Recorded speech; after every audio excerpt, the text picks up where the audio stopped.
कि मूर्ख संग न कीजिए, लोहा जल न तराए। व्यक्ति के लिए एक विशेष है, हमारी संगति हमारा चरित्र वर्णन करती है। जैसी हमारी संगति होगी, आदमी दूर से ही विचार लगा लेगा कि ये कैसा होगा। तुम पीते नहीं हो और ठेका पर खड़े हो जाओ तो कोई जो थोड़ी समझेगा कि ये पीता नहीं होगा। जब उसके बाहर खड़े हो तो पीते तो जरूर होंगे। तो जीवन में संगति महत्वपूर्ण रखती है कि मूर्ख संग न कीजिए। मूर्ख व्यक्ति के साथ संगति नहीं करना चाहिए। बोले क्यों? लोहा जल न पिराए। लोहा जल में नहीं तैरता कभी। लोहे को जल में फेंको, तैरेगा? कभी नहीं तैरेगा। कि कदेली सी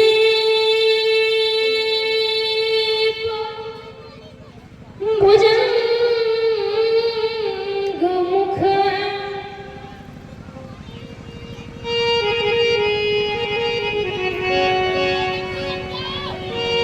कदली माने केले का वृक्ष, और सीप अर्थात जो नदियों में मिलता है ना, सीप में मोती रहता है। और भुजंग माने सर्प। एक बूंद तेह बरसात होती है, बरसात की बूंद अगर केले के वृक्ष पर गिरे तो कपूर बनती है। वही बूंद अगर सीप में गिर जाए तो मोती बन जाती है। और वही बूंद यदि सर्प के मुख में चली जाए तो जहर बन जाता है। पानी तो एक सा आ रहा, लेकिन हम कहाँ जा रहे हैं, ये अंतर है। ये है संगति का प्रभाव। सत सुधरे सत संगति पाई। तो आज देवर्षि नारद ने कहा अब जाकर के आप इसका विस्तार करिए। आज श्री वेदव्यास जी ने चतुर्श्लोकी श्रीमद् भागवत का विस्तार किया। विचार करने लगे कि इसको श्रवण कहाँ कराएं। जैसे गुरु चाहते हैं कि उसको अच्छा शिष्य मिले और शिष्य चाहता है कि उनको गुरु बढ़िया मिले।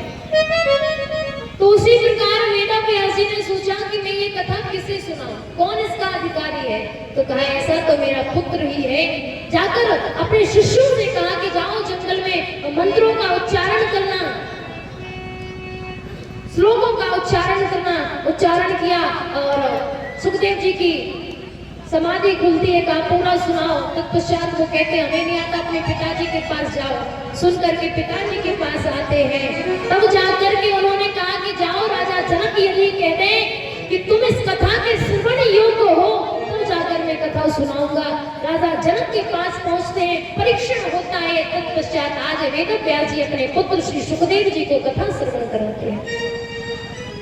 कथा श्रवण करके आज श्री सुखदेव जी महाराज पुनः जंगल में चले जाते हैं। जब उस परीक्षित को श्राप लगता है, श्राप के प्रभाव के बाद ही जब कोई मुक्ति का उपाय नहीं ढूंढ पाता, वही सुखदेव जी आकर के श्री परीक्षित जी की मुक्ति का उपाय करते हैं। सौनकादिक ऋषियों ने कहा ये राजा परीक्षित कौन है, ये किसके पुत्र है, इन्हें क्यों श्राप लगा 7 दिन में मरने का। श्री शुद्ध जी महाराज कहते हैं कि कौरवों और पांडवों का युद्ध चल रहा था। कौरवों में केवल अश्वत्थामा बचा था, केवल दुर्योधन बचा था और गुरु द्रोणाचार्य के पुत्र अश्वत्थामा। आज जब दुर्योधन की जंगा टूट गई महाराज, पीड़ा की मार से आज कराह रहा है, इतने में गुरु पुत्र अश्वत्थामा आता है। कहता है मित्र तुम्हारी ये दशा भीम ने की है, मैं जाकर के भीम को ही नहीं समस्त 5 पांडवों को मारकर तुम्हारे पास लेकर आऊंगा। दुर्योधन से जब मित्रों अश्वत्थामा ने कहा कि मैं तुम्हारे दुख को देखकर दुखी हूँ, मैं तुम्हारी पीड़ा का निवारण करूंगा, मैं पांचों पांडवों को मारकर उनके शीश तुम्हारे चरणों में लाकर रख दूंगा। ये मित्र की पराकाष्ठा है। कुशाग्र सिद्धार्थ जी महाराज लिखते हैं, जे मित्र दुख हुए दुखारी तिनय बिलोकत पातक भारी। जे ना मित्र दुख हुए दुखारी, जो अपने मित्र को दुखी देखकर दुखी में ना परिवर्तित हो महाराज, ऐसे मित्र को देखने में, ऐसे जीव को देखने में भी पाप लगता है। आज अश्वत्थामा जाता है तो जिस जगह पर पांचों पांडव लेटते थे, उस जगह पर पांचों पुत्रों को लिटाया पांडवों के। बोले क्यों? कि जाको राखे सालिया उरी मार सके ना कोई,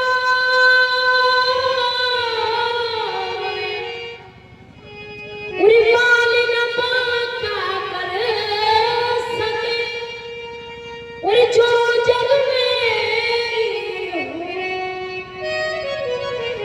जिसकी रक्षा स्वयं परमात्मा करे महाराज। भगवान ने कहा पांडव आज यहाँ नहीं लेटेंगे, कहीं दूर चलेंगे।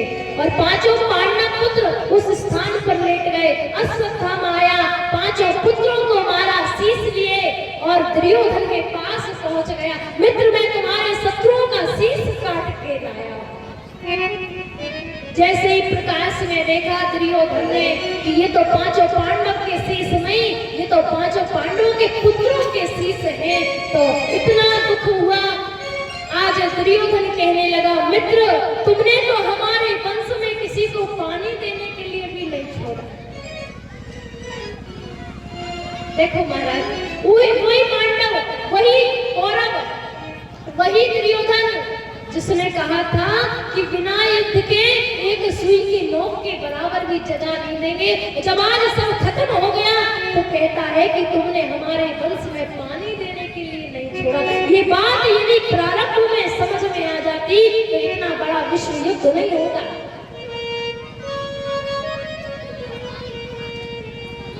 आज जैसे ही देखा पांचों पांडवों के पुत्रों के शीश तड़प तड़प कर मर गया दुर्योधन।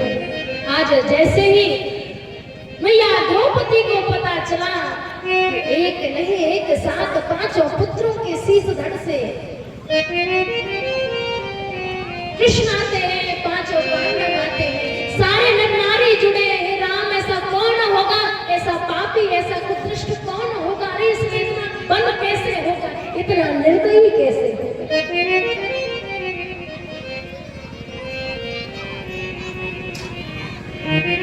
कौन होगा ऐसे? पता चला ये कृत्य अश्वत्थामा ने करा है। नकुल सहदेव ने कहा कि अश्वत्थामा को मार देना चाहिए।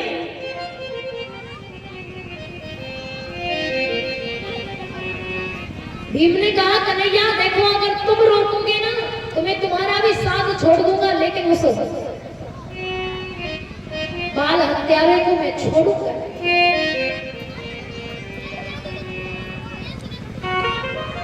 मैया द्रौपदी से पूछा गया कि तुम्हारे पुत्रों को मार दिया, बताओ अश्वत्थामा को क्या दंड देना चाहिए? मैया द्रौपदी कहती हैं कि जो मेरे 5 पुत्र मर गए हैं ना, उनका दुख मुझे है, और अगर अश्वत्थामा मारा गया ना तो एक तो ब्रह्म हत्या और दूसरा आपके गुरु का पुत्र है। जो विद्या द्रोणाचार्य जी ने अर्जुन को सिखाई वो अपने निज पुत्र को भी नहीं दी।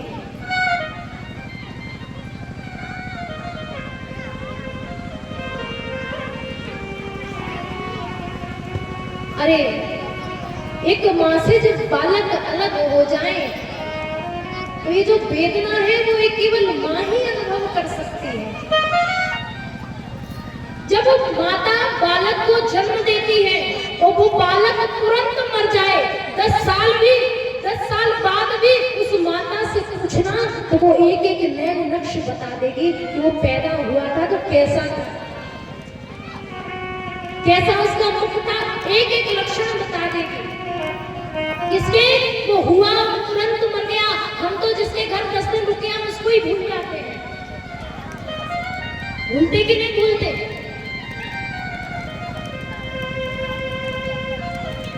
लेकिन आज मैया द्रौपदी कहती है जो पीड़ा का अनुभव मैं कर रही हूँ, अगर अश्वत्थामा को मार दिया तो वही पीड़ा का अनुभव गुरु माता सत्यवती करेंगे। उनको भी एक ही संतान है, एक मरे या 4 मरे पीड़ा बराबर होती है। छोड़ दीजिए। अर्जुन ने कहा देवी ये क्या बात करती है? अरे हमारे 5 पुत्रों को मार दिया, क्या इसे छोड़ना चाहिए? सबने हाथ जोड़े, परमात्मा खड़े थे, प्रभु मार्गदर्शन करिए।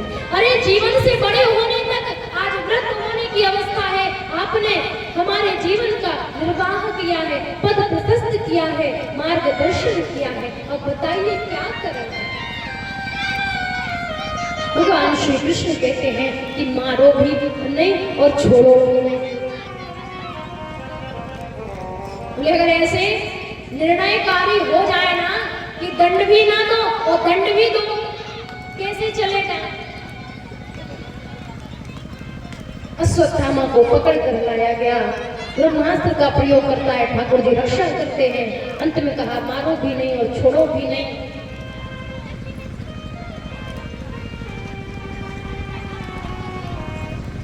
तब जाकर के भगवान कहते हैं कि ब्राह्मण के मस्तिष्क पर एक मणि होती है। मणि कौन सी है? सम्मान की मणि। व्यक्ति का सम्मान सबसे बड़ा होता है।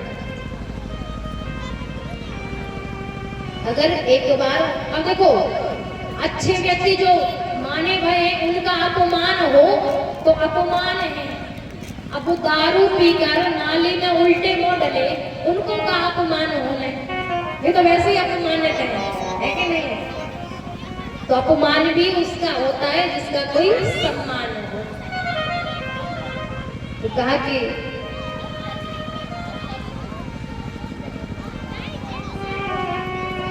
इसके मस्तिष्क की जो मणि है, ये सम्मान है, इसको छीन लिया जाए।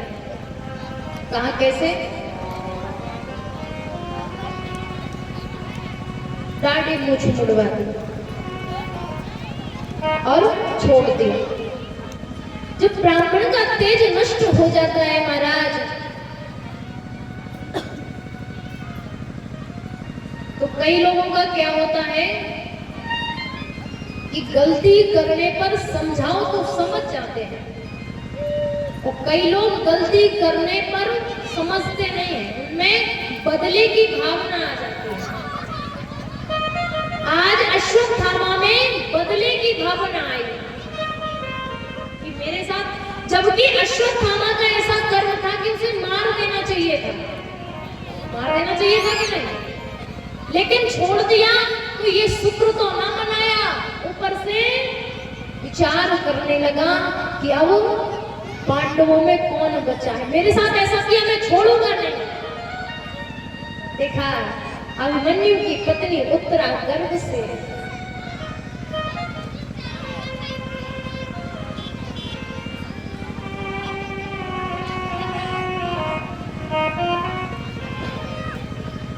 ब्रह्मास्त्र का प्रयोग किया, उत्तरा के गर्भस्थ शिशु को मारने के लिए। जैसे ही ब्रह्मास्त्र आया, भैया उत्तरा भागने लगती हैं।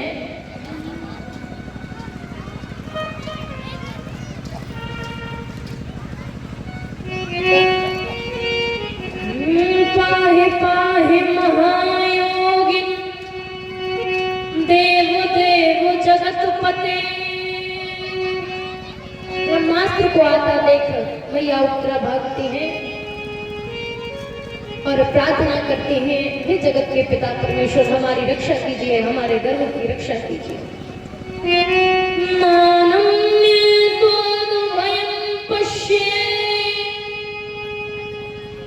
यत्र मृत्युः परस्परम्। इस इस ब्रह्मास्त्र से प्रभु मेरी रक्षा कीजिए, जगत के स्वामी जगत के पालनहार मेरी रक्षा कीजिए प्रभु, रक्षा कीजिए। कहा गया है कि भगवान ज्योति का जितना स्वरूप होता है ना, ज्योति का एक वर्णन में अंगूठे के जितना होता है, अंगूठे के जितने स्वरूप में ज्योति का स्वरूप लेकर भगवान उत्तरा के गर्भ में प्रवेश कर गए। विचार करो, भगवान की भक्ति करते हैं कि इस गर्भ में आना छूट जाए, इस गर्भ रूपी भवबंधन में आना छूट जाए, उसी गर्भ में स्वयं परमात्मा प्रवेश करे। क्यों? बोले भक्त की रक्षा। प्रबल प्रेम के पाले पड़ते प्रभु को वेश बदलते देखा, और अपना मान भले टल जाए लेकिन भक्त का मान ना टलते देखा। ऐसे हमारे परमात्मा शंख चक्र गदा पद्म लेकर आज गर्भ में जैसे ही प्रवेश किया ब्रह्मास्त्र से परीक्षित की रक्षा की। आज समय आया, परीक्षित ने पृथ्वी पर जन्म लिया, और जन्म जैसे ही लिया तो ऐसे ही बैठ गए, ऐसे ही बैठ गए। सब अचंभे से देख रहे हैं। कभी सुना है कि बालक जन्म ले और बैठ जाए? बताओ, देखा है कभी ऐसा? लेकिन बोले ये तो बैठ गया। ये फिर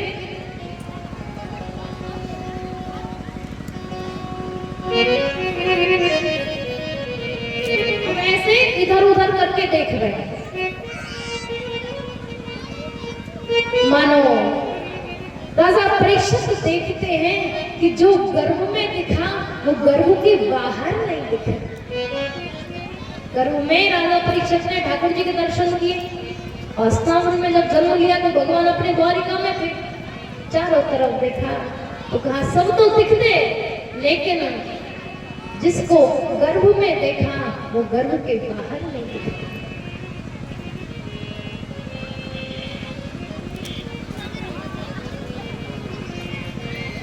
आज भगवान श्री कृष्ण आते हैं, बहुत सारे उपहार लेकर आते हैं, राजा परीक्षित को गोद में लेते हैं, मंगल बधावे। आज हस्तिनापुर में केवल एक कुल दीपक राजा परीक्षित हस्तिनापुर में बड़े सुंदर मंगल बधावे चल रहे हैं।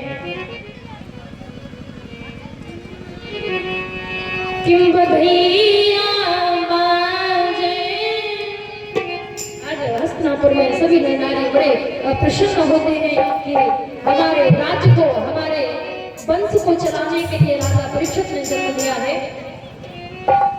किम बधैया